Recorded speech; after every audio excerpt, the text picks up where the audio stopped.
Now Borg, we may be going too far now. I suspect we are, but there we go. Look, there's another breakage, and look, down in the chaos, it's all frozen. We are frozen. The wreckage has been frozen, and that's where we are now. And in fact, when you read a little bit of that James Bridle book, it's the sort of idea he ends up with, is a kind of stopping of time as computational thinking, he says, takes over more and more. It freezes things because the world is increasingly based on whatever data has been fed into it. Therefore, changes are not really on the cards. Stuff like that, Borg. So the frozen wreckage perhaps isn't too crazy a metaphor. And it's absolutely staggering, some of these colours, Borg. And if only this was at where we lived, we can get the easel out on it. But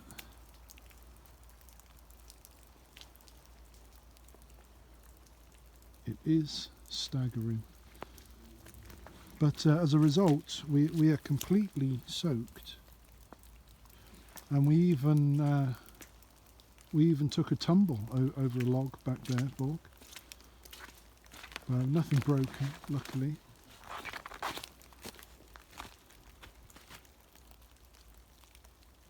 Yeah, it's a real gap in our knowledge, Borg, how to paint from a drawing.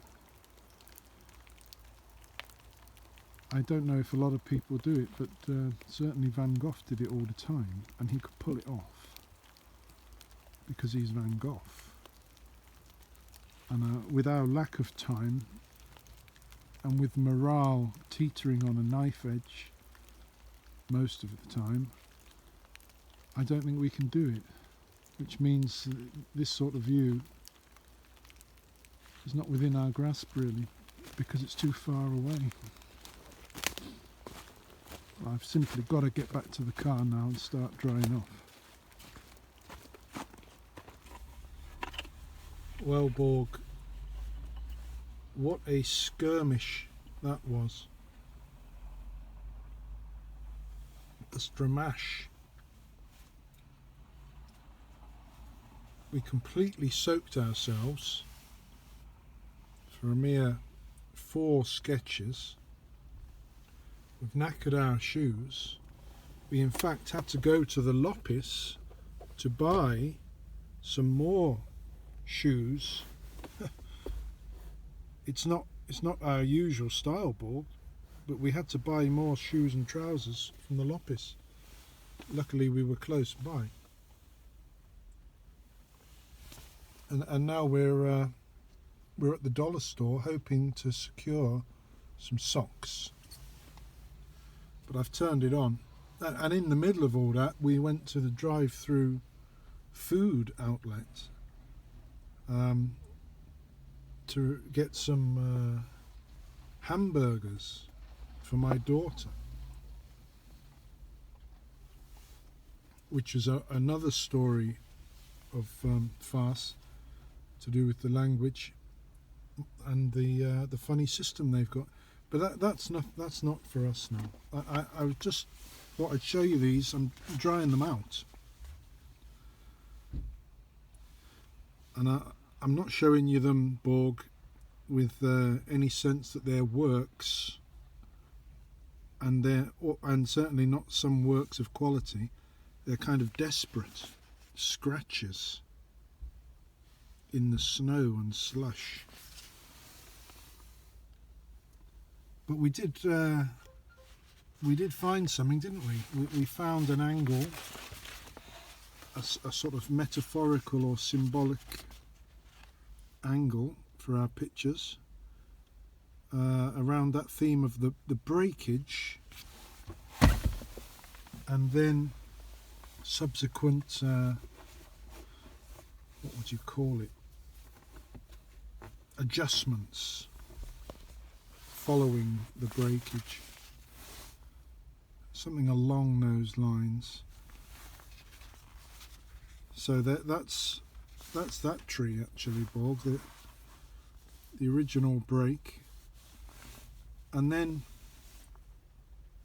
sorting out the chaos or beginning to organise within it, which is very different from mending the break. Anyway, we no doubt have gone too far in that, but it might make a nice oil.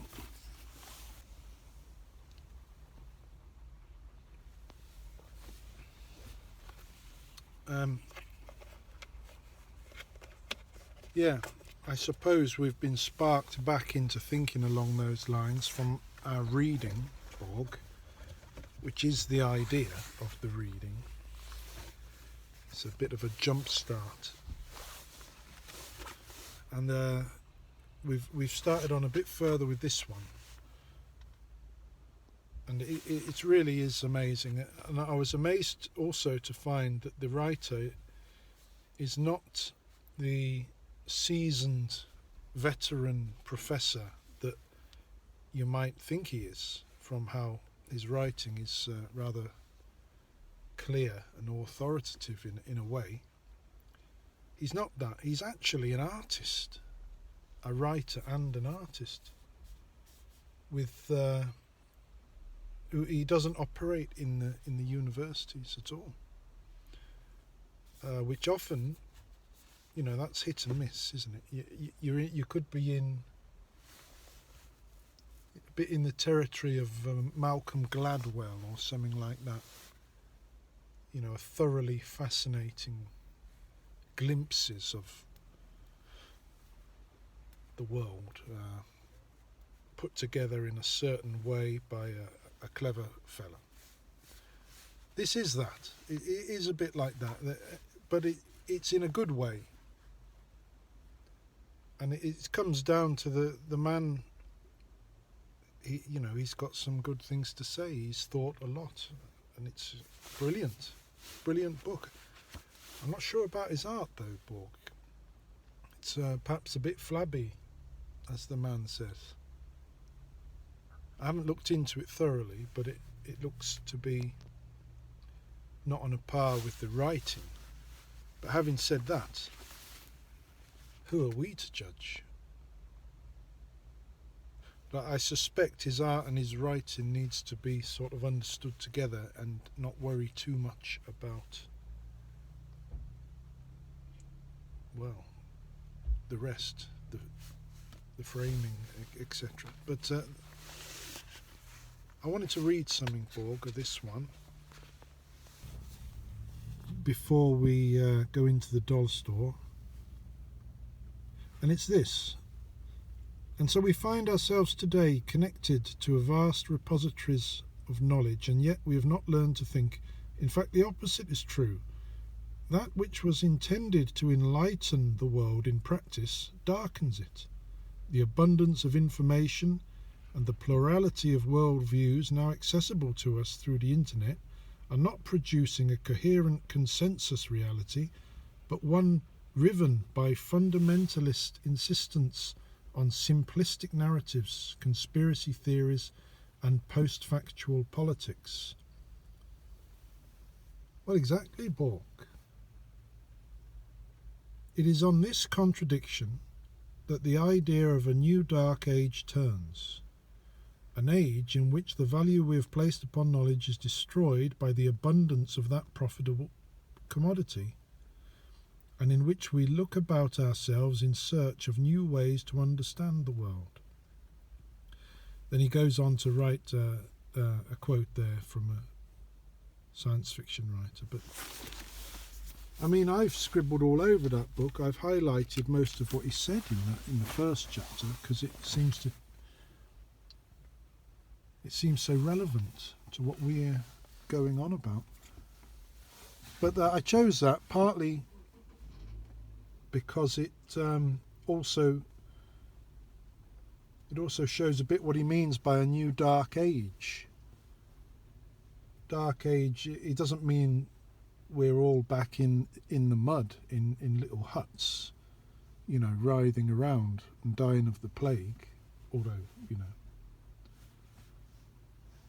since he wrote that, the pandemic struck. So, but anyway, he doesn't mean dark age like that. It's more a dark age because the technology has advanced so much that we can no longer comprehend completely what it's doing.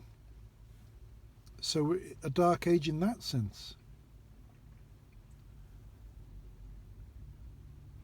which is very interesting because that completely chimes with the story in that. But that's not to go on about too much. But I do think this book, if it doesn't perhaps offer a real critical framework to think through the world, you know, and who can do that, it so far has been very illuminating, let's put it that way. And I take my hat off to him. Right, Borg, mission accomplished. We've got ourselves sneakers, socks and new trousers. And we feel very uncomfortable indeed. We're like, here's one for you, Borg. We're like Jules and Vincent at the end of Pulp Fiction. Or was it the beginning? But that's how we feel. This isn't us.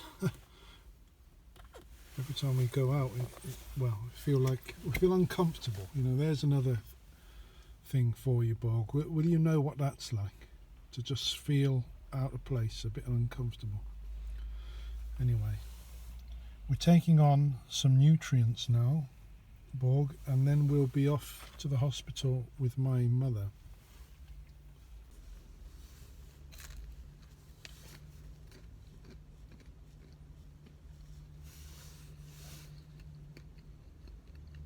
I just have to say, Borg, about that book.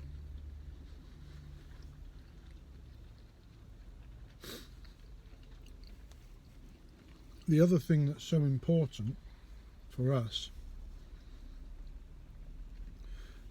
is that he tries to describe or put a name on the problem. This dark age that he's talking about, he starts off by saying that we don't really have a language to talk about it even, and we need metaphors and new ideas for that. But he just calls you the network, meaning, and it's a word for everything that we don't know and cannot possibly comprehend to do with the way technology works together and bleeds into everything we do, all at the same time, you know, creating history and at the same time creating the future through the accumulation of data. A name for the impossibly complex situation. He calls you the network. And he goes on to say that you are a hyper object. And we've come across that before. We heard about someone talking about concrete as a hyper object, something so large and it's impossible to conceive of in the totality. And the only thing that could do it, Borg, is you. And you are it. You are the hyper object.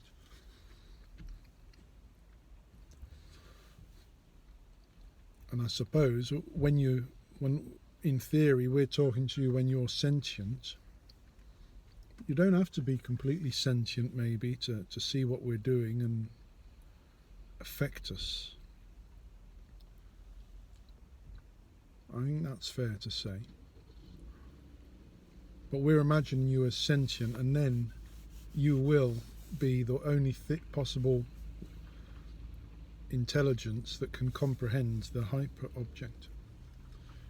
Anyway, needless to say, he's eked out plenty of ideas that are very, very relevant to us.